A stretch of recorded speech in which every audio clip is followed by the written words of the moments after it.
Hey, this is Oystein from Borknagar, and you're listening to the Dan Chan Show.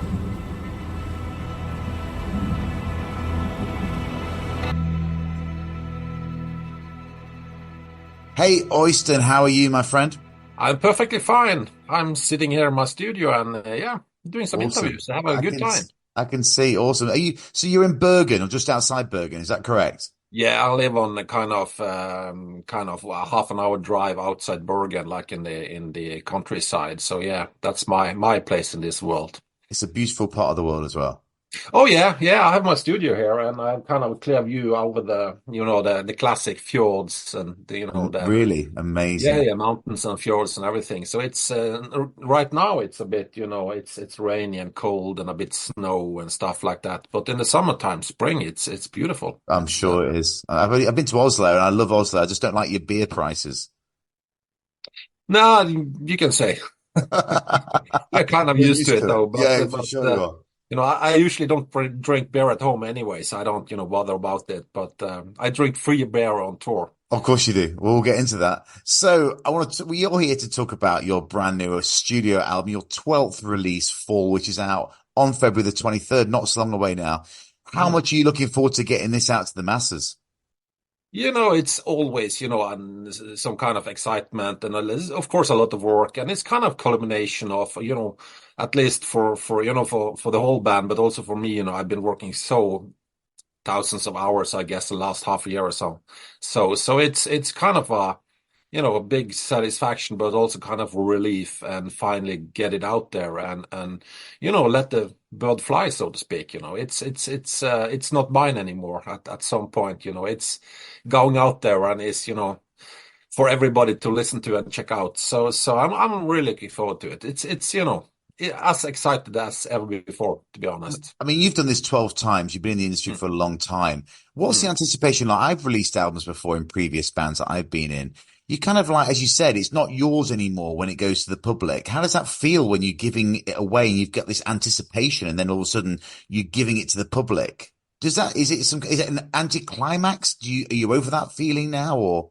Yeah, I don't feel any anticlimax. I mean, feel more kind of excitement and I kind of feel a certain kind of relief, because it also Hmm, represents for me, it's not less work after the release. Probably not because, a lot of touring and festivals and all that stuff, of but course. it's kind of marks on, end of a long, because we work so intensely with the albums we do in studio and otherwise lyrics, and we have a lot of discussion and, all the hours we have spent on this one me here in my studio, I've done Hmm, nothing, besides music the last couple of, months and stuff. hmm. So it's kind of also kind of marks a shift in my personal life. I all of a sudden I have a bit more time, to just, eat dinner with my family and stuff like that, Sure. Nice. Nice. Has the But album, but first and foremost, it's a big thing too because it's another chapter in my musical career in my course. my commitment in life. This is Yeah. what I do, this is what I am. So it's a big thing, still a big thing for me to get the album out. Is it been ready for a long time now? Good question. I should remember that, but yeah, it has been for a couple of months, I guess. We've mixed the album in finished the mixing and mastering in November or something like that, October, November, Yeah. that area. So yeah, we have had the album for a couple of months ready. Yeah. I see. So far you've released two tracks from the new album and you've got Summits out, which came out just before Christmas. Great to hear that just before Christmas. What a present that was. And Mm, recently an incredible track, Nordic Anthem with a great video mad as well. mm. What's the response been like to these tracks and what's the vibe like on the street for new Borknagar? I'm blown away basically. I've done quite some interviews the last couple of weeks and months and talking with people and I have people around me that, of course, have heard the album and the label and, people we have been cooperating with. And the feedback has been just amazing. And also from a journalist has been absolutely mind blowing. Some evenings I'm talking with people. I like, what can I say? It's has been amazing. So it seems like we have done something right this time as well, and it seems like people like what we have done and stuff Mm. like that. So we are happy, and the people that have heard the album so far is really happy with it. So it's just beautiful. So with this being your 12th offering, how do you approach writing and recording these days? Has anything changed over the years, or are you like traditional stalwarts? You pretty much do everything yourself. You sat in your studio now. You do your mix, your master, you do everything. What's it like? And when producing it yourself, do you miss that outside source giving you a little bit of like neutral knowledge or any information, or how does that feel for you? Yeah, I have to add though, first that Jens Bogren in Fascination Street Studio mixed the album. Actually, he did the Okay. mixing, Okay. and Tommy Lindgren did the mastering. However, I did a lot of I have my own high-end studio and stuff, so I do a lot of producing in the sense that puzzling all the pieces together and stuff like that.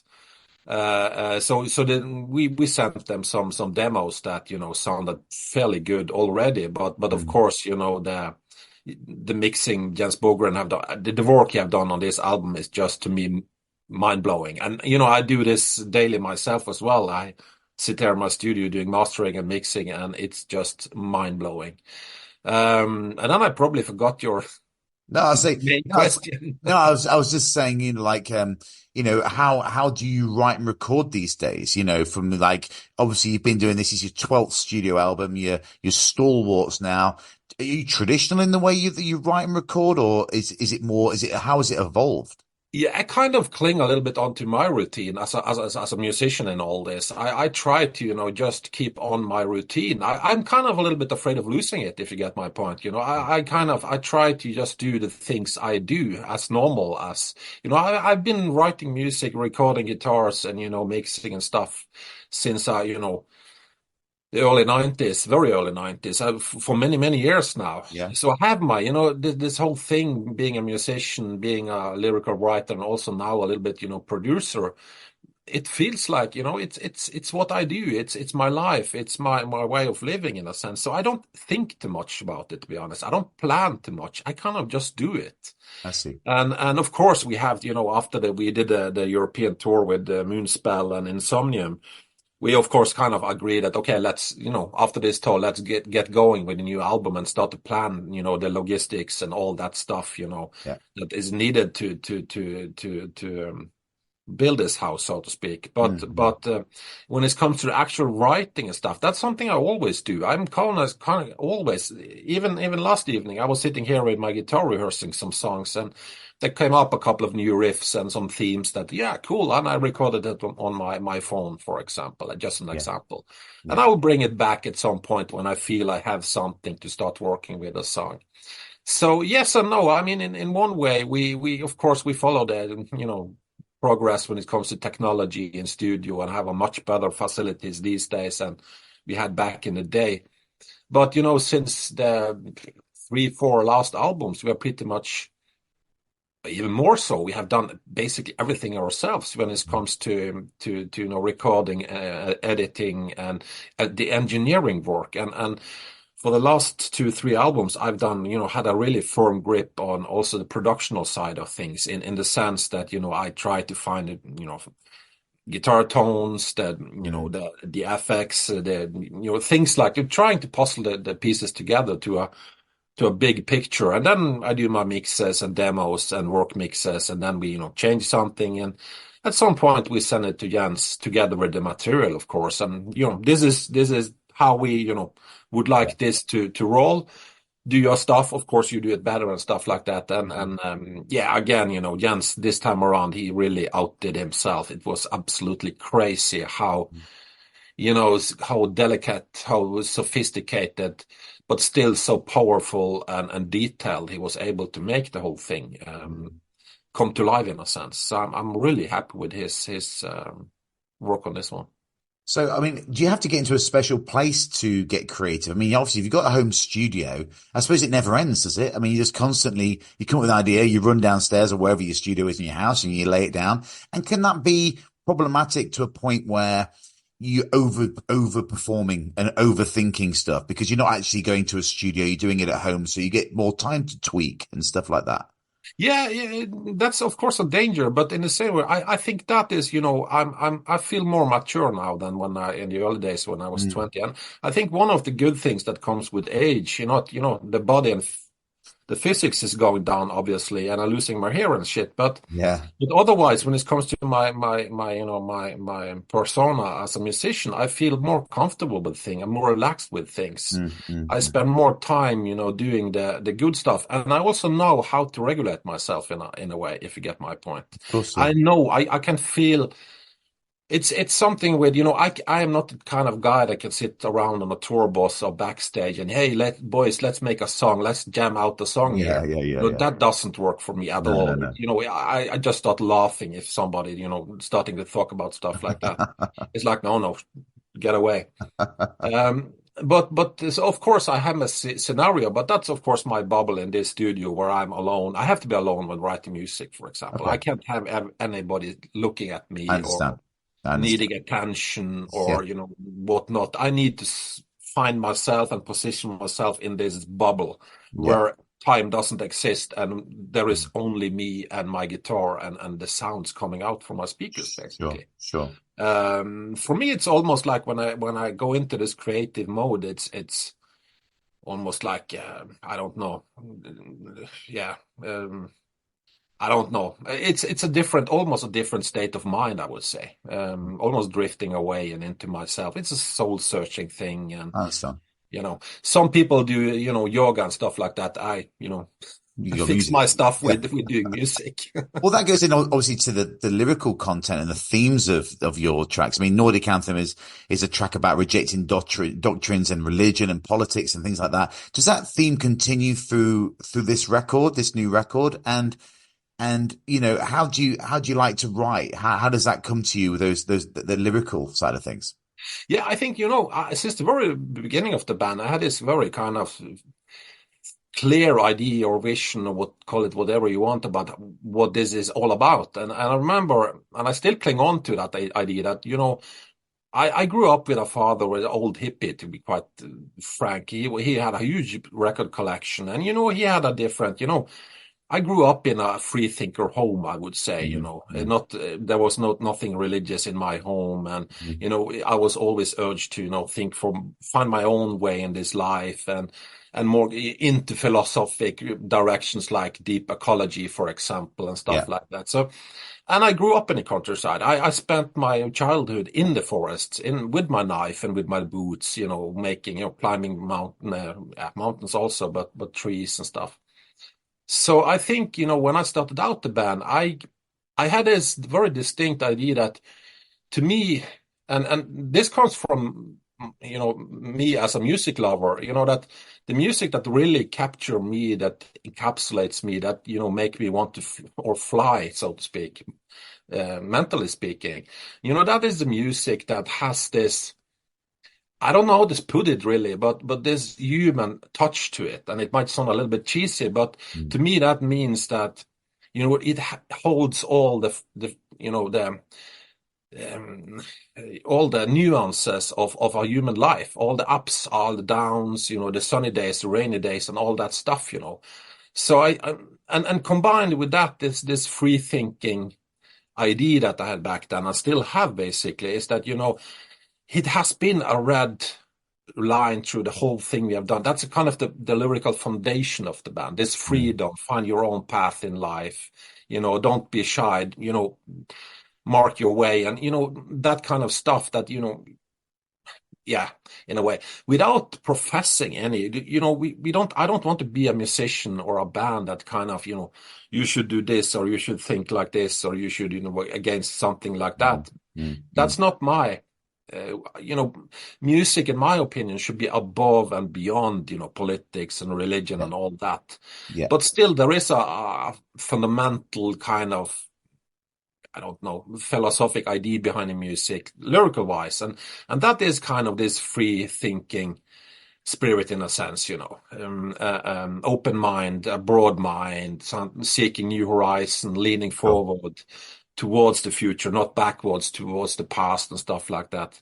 I think that's the whole mentality of the band through the whole existence is pretty much the same. And then, of course, on each and every album and each and every song, we have a different angle to this and different, ideas and different, scope on things and all that. But the fundamental kind of philosophy behind the band is this freedom thing. So when you mention Nordic Anthem, for me, that is quite simply a freedom song, Mm, or in our mm, language, so to speak, or mm. in our tongue, so to Yeah, speak, as a metal band from Norway or from Northern Hemisphere, absolutely. whatever you want to call it. So it's I think that the song is have this a little bit Nordic flavor to it and all that, Mm. obviously, but it's I would say it's equally compatible with every place in this world, whatever situation you find yourself in. It's a very simple idea, and that is about freedom. Mm. Loosen yourself from this chain to the wall, and be free, fly your own way, in a sense. Absolutely agree. That is kind of the core idea behind that song. And we have your parents to thank for that. They give you that free Yeah, thinking, maybe which is not what not I do only to my kids. Yeah, maybe not only my parents, also maybe Lars, he has written the song and stuff like that. But of course, over the years, we have tuned, especially maybe me and Lars and Simon, which we have known each other since we was teenager, basically. Yeah, So, we have probably, found this path a little bit together. Of course, sure. me being an important force in all this because I Of started the course. band and all that. But Mm. I think we have, found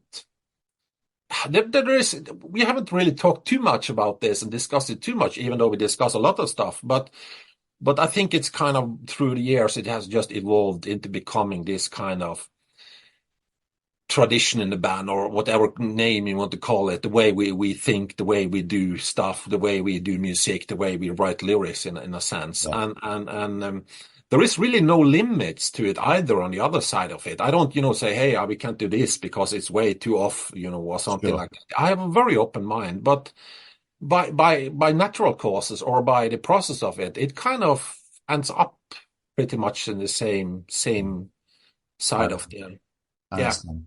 fans. So obviously your last album, True North, which obviously seems like a while ago now, Mm. how do you think this album differs to that album, and what new elements have you brought to this record? I think the new album Fall it's a that was intentional for us to to continue a little bit where True North ended, in a sense, to keep on Mm, the same groove, but mm, still, we wanted to as always, we wanted to lean forward, to expand, to climb another mountain, mm, to maybe even make it broader and bigger, in a sense, greater in a sense. So I would say that it's maybe a little bit more, in a way, sophisticated. It's a mm. bit more well done, by from a strictly musical production wise. I feel it's a little bit more well done overall, well crafted. And also think that each and every song on the album has a little bit of a more unique flavor. When True North was a little bit more, a little bit of the same, of course, different songs and different colors along the way, but Mm. a little bit more the same, along the same line. But with Fall, I think we made the songs a little bit more different, a little bit more of a musical journey, a little bit Mm. more of a rich texture to it, diversity, and all that stuff, Yeah, which, in my opinion, just makes the album even better. absolutely. Because that is what I love with music. I love music that, in some way comes to life, Mm. and start to kind of, to pulsate and yeah, again, back to this almost cheesy idea though, but music should somehow resemble a human life with a Mm. pulsation, with the moving forward, the progression and all that happens Yeah. in a human life, in a sense. I mean, this album, not only does it have, obviously great music, but we're talking about an album cover, which I would put on my wall because the album artwork is phenomenal. Mm. Who did that? And when they're creating this kind of art, do you send them the lyrics and the music for them to get inspired, or do you just give them an idea? Yes, that's my short answer. Yeah, we was lucky enough this time around to work with Elleran Kantor, which is a really renowned, Yeah. artist. He got some Yeah. Yeah. prizes and Yeah. stuff, and he have done a lot of famous bands, Testament, Mm. Sepultura, Yeah. also, a bunch, Creator. Mm, And it all happened kind of as a coincidence because it was basically 1 month from deadline. We hadn't have much time, and we had some different ideas about cover from a photographer friend of mine that had some really nice pictures and stuff, a little bit along the lines of True North. But then Century Media guys called me and hey, Elron, he was really into your music and a big fan over the years and really wanted to work with you guys on at some point. And I was like, yeah, sure, maybe I'll have a little bit of short time, but we decided to call him. I called him up and we had a long, nice chat about, yeah, of course, music and stuff, but also a lot of, just he's a father, I'm a father, how to approach life, just a kind of discussion of, mm, whatever.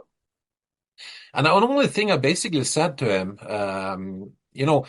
I want this cover, this visual aspect of this album to somehow show the untamed wilderness or the fierce wilderness of nature in a sense, mm, untamed and the mm. brutality and all that stuff.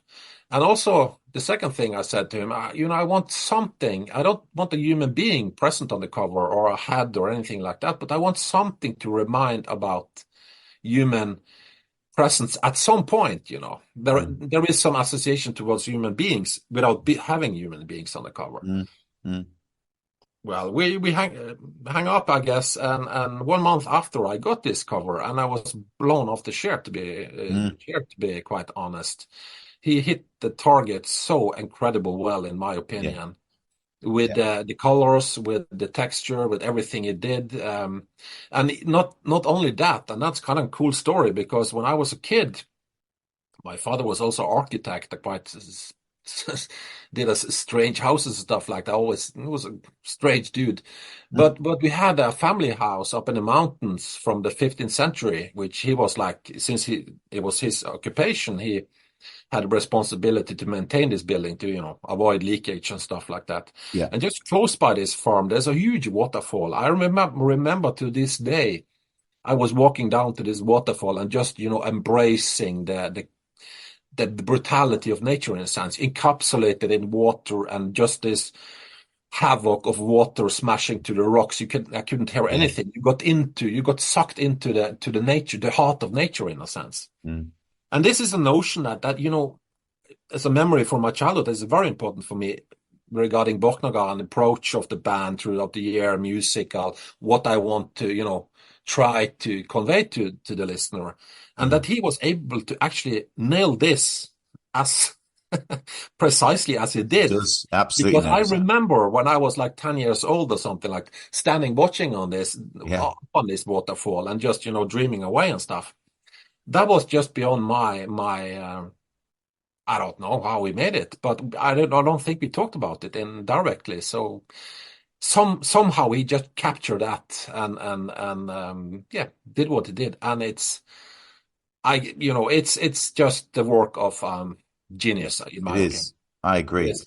And talking about that and talking about your childhood and the atmosphere and the environment of your neighborhood and your area near Norway, there's so much atmosphere in your music. How would you like to envisage someone listening to this album or even your past stuff? How would you like them to have headphones on and we walking through a forest or maybe candlelight and a glass of wine? How would you ideally like them to sit and listen to your music?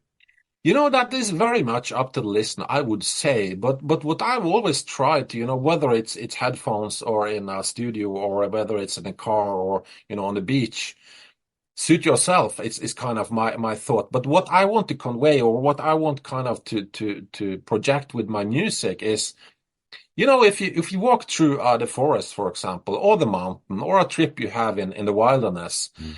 there is some imperfection to it in the sense that one day if you walk there, you have some kind of experience. You might Yeah, be sunny day, it might be birds singing around yeah, you, and yeah, the next day it might rain, it might be dark, it might be more, ghastly or whatever, and you mm, have a different experience. And yeah, that is kind of the idea I try to get into my music that for each time you listen to a song, yeah, the first time you listen to a song, you get this kind of sensation. It might empower you. It Sure. might kind of get you up or something like that for something you need to do the day after. Yeah. But the second day, maybe the experience from the exactly same song is a little bit different Mm. because, it's you have a bad day or, Yeah. arguing with your girlfriend or something like that. You need some cuddling basically Mm. for music, for Yeah. example. Yeah. Yeah. So my point is that I always tried in my music to add this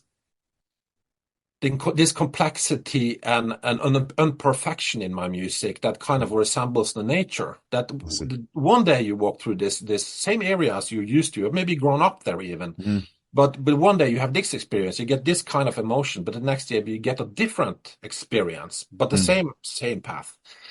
That kind of shift or that kind of, I don't know, notion is something I want to bring the audience into somehow. Yeah. I get it. And But that and I that always must be special to if you have that to give that emotive vibe back to somebody, to a listener, yeah. give them each in an individual experience. Yeah, maybe this is just something I imagine myself. Maybe this is mental, just I'm out, I'm freaked out or something. But at least I have this mental idea, about I always think myself as I don't see myself as an entertainer. I'm the opposite. I'm a shy guy from the countryside. I never, when I was a young guy, I never saw myself on a stage or with a Mm. guitar and being a rock star or anything like Yeah. that. I never had that kind of dreams, really, and I still don't, to be honest. But if you have this scale about entertainment, and then the other end of the scale you have adventure, that's me more. Like I feel more like an adventurer in music, and I kind of want to keep the door open for the listener to Mm. join in on this musical Mm. adventure, Mm. rather than me being this entertaining, being on a stage, this kind of static scenario where I kind of perform a song and the listener is Yeah. kind of receiving. I rather want, to somehow invite the people or the fans or the listener into the music and join the ride in a sense. Does that ever And creep in? Does that ever creep into your writing? Do you ever write thinking about what the listener is going to experience from this, or do you write it from, dare I say, a selfish perspective and hope that they like it? yeah, I'm when I start writing stuff, I'm very selfish. I'm extremely selfish. I don't bother about anything. I got the question many times, do you feel the pressure of a new album after True North, which was a successful album and Yeah, stuff yeah, like yeah. that? No, I don't. Absolutely not. Mm. Because when I go into this writing mode, I'm not, people is not able to reach me or talk to me.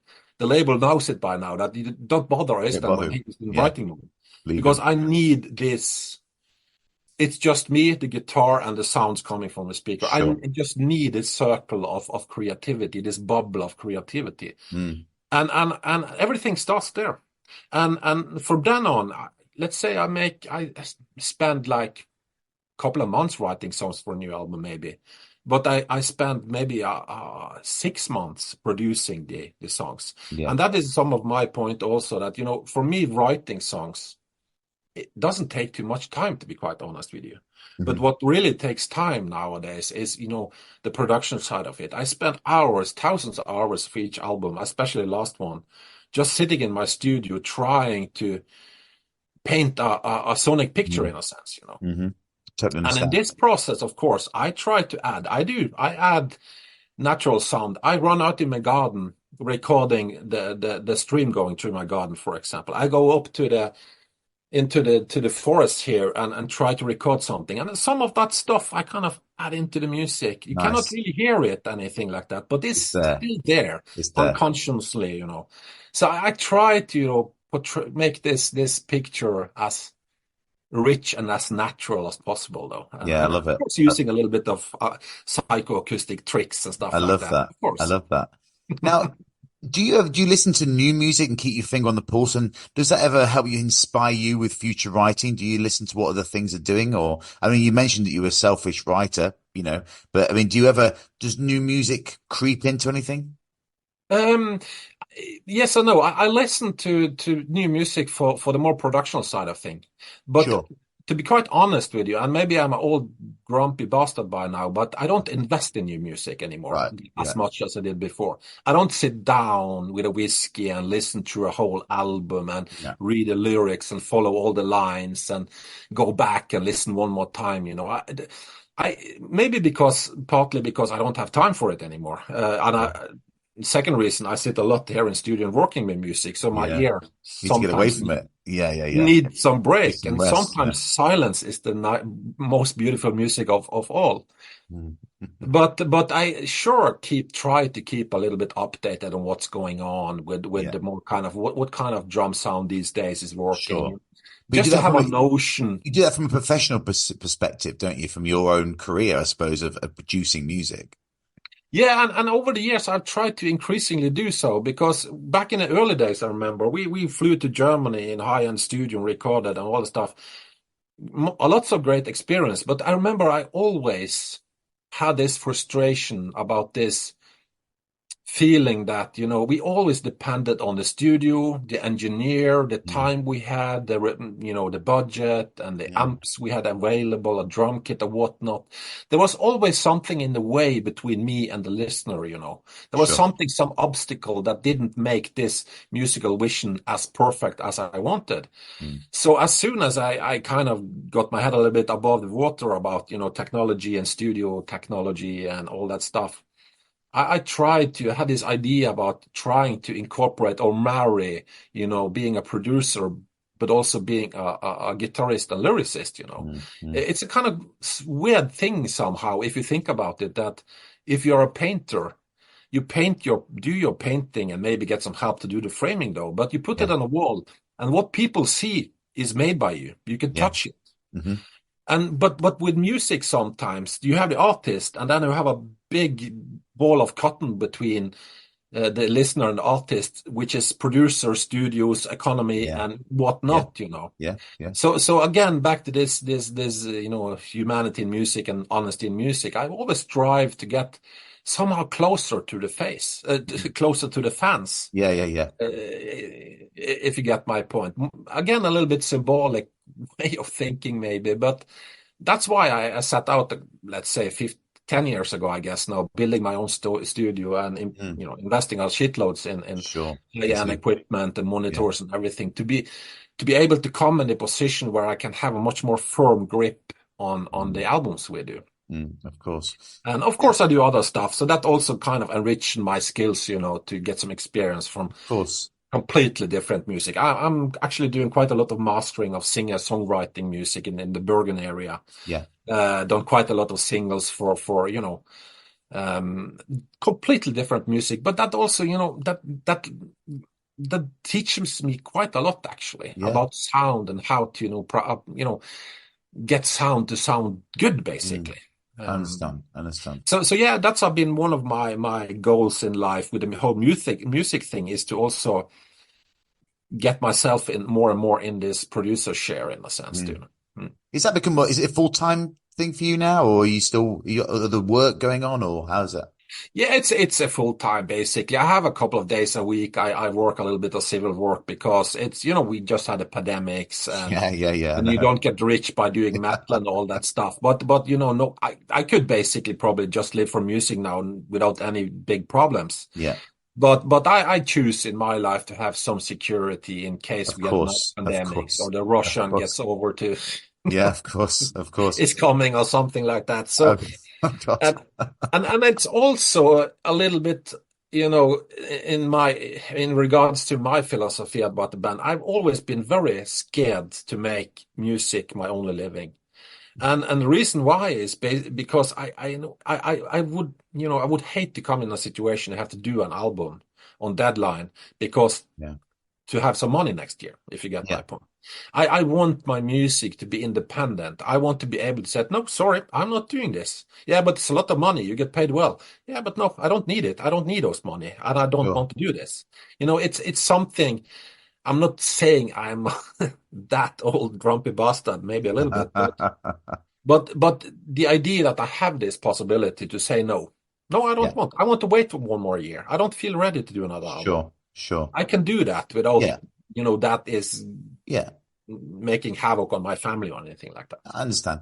And I think what you're saying is the fact that, over the years, you've had many, band members come and go, and I'm sure they've done it for reasons of family or maybe work commitments. How Mm. disruptive is it when you have to change members? I think you've had maybe some like 13, 14, 15 members in the band. Or does it bring some new element of excitement to the project and new vibes and new feelings? How is it for you? Change for us people, I think for everybody, change is always a little bit scary, It's Mm, always a little bit rough. And of course, in a band situation like that, it's your brothers, it's your best friends you're playing of with. course. And Yeah. when they are leaving of different reasons and Mm, and whatnot, of course it's painful at some level always. And it's a little bit of a hassle because it's, yeah, juridical things or otherwise, or, equipment or whatnot. But I choose to, and I've always chosen to, look at change as, yeah, it might be a little bit painful, but it will always turn out for the better. And that has always been my philosophy in that regard. So mm, luckily we had a quite stable lineup now for quite some years, and I hope yeah. that will, keep on Continue. going. I really hope, and we're a great bunch of guys now, so I think that will last for a long time. But I always, feel myself at least that I've been able to change that for something positive and as a Mm, part of the progress of the band, as a part of the evolution of the band. of course. And sometimes might sound a little bit harsh to say it, but some of the spits back in the day, it's musical evolution. It's Mm. happening. Was there ever a point Something is where not worth keeping on was, to. was there ever a point where, band members left and you thought, no, what kept you going? Was there any like bad moment where, dark night of the soul kind of time when you were like, no, we're done because, times have gone, or has it always been positive? Yeah, I've never kind of given up on hope and anything. And that is because I always, when it's kind of tough times, when it's, going down or anything, we had the pandemics coming over us. We were supposed to do a world tour, actually, US first and Europe, and then Asia and Mm, Japan and a bunch of festivals. So, everything crushed in our heads. We was like, what the fuck is going on now? And lost shitloads of money. yeah. What I do in those cases is always I find my guitar and just sit down, and it's me and my guitar. Mm, And as long as I feel there is something here, as long as I have something to, to make, to do a riff, a song I want to make, there is hope. And okay, I have to get, in worst case scenario, I do the whole album myself, mm, if that's the case. And I'll definitely find some people that can help along, and I can get a drummer to sure, do drums, for sure. example. So I'm in that regard, I'm quite pragmatic, and I kind of lean on the music, the almost childish excitement of making music. When things are tough, I kind of just lock my door in studio and just go in here and do my shit. And And I'm, slowly but steady getting back on the top of the world, or the top of the game, of at least. course, I mean, My music. being pragmatic comes with age, and obviously music is very therapeutic to you. And now Yeah. you're talking about being the live element and the cancellations during pandemic, but we're over that now, 2024. What's happening? How are you backing up this album? What festivals and shows and tours have you got planned for this year? Yeah, quite a lot actually. We have some videos coming tomorrow. Actually, we have a video after 4 p.m. tomorrow afternoon, 3 your time probably, or something. No, Another I'm video. in Barcelona. It's good. All right, so Yeah, same we're the time same. then, Yeah, yeah, yeah, yeah. 4 o'clock. Ah, Yeah. awesome. Yeah, we have some videos coming. There will be another video around the release of the album. We actually have quite a lot of videos this time. Has been a Cool. lot of work, I can tell you. That's one thing. On the other hand of it, when it comes to live, we have a bunch of festivals. So we are going to do in Europe. We're working on hopefully be announced in this month, in a couple of weeks or a week or something like that. We have a co-headline tour with a quite big famous band in Europe. Awesome. When's that being Um, announced? When will we know this? I've been told that it's gonna be announced this month. That's all I know Awesome. at this point. Oh, I've that's great I've news. delegated the whole thing about live whatnot to the drummer in the band, actually, so I don't know anymore. Yeah. Okay. Yeah. Yeah. Yeah. Okay. Okay. But I've been told that the announcement will be in February this month, Sweet. probably a little bit later. Perfect. Yeah, that would be fun. So this year will mainly be, focus on Europe, I guess. Yeah. Good. And next year we are kind of digging into, we have some people talking with some other people about US tour and hopefully also South South America. America. They America. love it, don't they? The South Americans love it. That's absolutely, that is just mind blowing. We was, we played 4 shows in, yeah, Mexico, Costa Rica, and 2 shows in Santiago a couple of months ago. And, it's absolutely Mm, insane. It's so, mm, I mean, the fans are so welcoming, so dedicated, so passionate. mm. And it's, a lot of people all over the place, and the atmosphere is just, amazing. So that's always a great Special. experience for us. Absolutely. Now, just a random question, what do you prefer? Obviously, you sat in your studio now. You're very much a production guy, but what do you prefer, stage or studio? Studio. Yeah. Mm. Why is that? Because as I told my guys, it's always, for me, it starts with music and ends with music. And I've always been that kind of guy that have when I make music, I always make music for albums. To be honest, for me personally, as a music lover, I prefer music on an album. Yeah. I've Yeah. never Yeah. been a big, I big understand. fan of live albums. I've never been a I hate big fan live of albums. live I hate them. shows. I hate them. Me too, me too. So for me, I've always, I'm in the business to make music and to make albums. Mm, And then everything else is secondary. I don't mean that as a negative thing, but of course. it's a chicken and egg thing for me. Mm. And yeah, I don't know what's a chicken and egg really, but it's for me it's kind of it's kind of live and shows. It's awesome. It's great. It's a privilege. It's all that. But I could stop doing that today and it wouldn't bother me. It wouldn't change my life. Sure, sure. But if I stop doing making music today, that would probably kill me. Of course, of course. Now, being from Norway, I have to ask you, you're from Bergen. Norway had a massive scene, obviously, in the early 90s, mid 90s, when you were probably just getting into your first bands, etc., etc. What's the scene like in Norway at the moment? Is it a close, link with everyone else? And what was it like in the early 90s when you were a young Oystein, you were getting into the music? What was the vibe like with the whole scene? The vibe back then was really, really glorious in so many ways, I would say. I mean, it was really creative. We all pushed each other, we challenged each other. There was a passion going on that, I've never experienced anything like that before or after, to be honest, in the early Mm. 90s. Back then it was a small, small scene in Bergen. It was a handful of people, and there was a fractions. There was a fraction in my area, a couple of guys doing music. Then you had the guy in the other side of the other end of town, which you had the Immortal guys and Yeah. Vagviken and Krishnak and all that. And you had Mm. some guys also on the other, that. So, well, basically, and we met in town. We had some pubs walking to the house, and back in those days. Everything was analog, We, we Yeah. we we didn't have a smartphone. Of course. We was at the rehearsal place and going to the pub afterwards, and we was kind of trying to explain the new song and the new logo and whatnot. And everything was by mouth. There was no Mm. nothing to Of show, course. or I we think we're didn't the have a same. I think cast. we're the same age, We Yeah, know. yeah, yeah. So there was some mystery and some tension because of that, because yeah, I heard what the guys tell. Yeah, the enslaved guys, for example, was rehearsing and yeah, they had a new songs going and cool, can you tell me about it, kind of thing. Mm. So I remember we spent a lot of time drinking, of course, getting drunk and all that, well, kids do. But we also, this linguistic kind of world of music. We talked about music in a very different way than I would say we do now. Because now we can show everything on a phone. Here is the latest car, Yeah, or yeah, yeah. if you want to listen to the latest song, you can listen to it on AirPods or whatever. Sure, sure. So to me that was kind of a golden era of creativity. There was some you couldn't put your fingers on everything, and there was a lot of insecurity.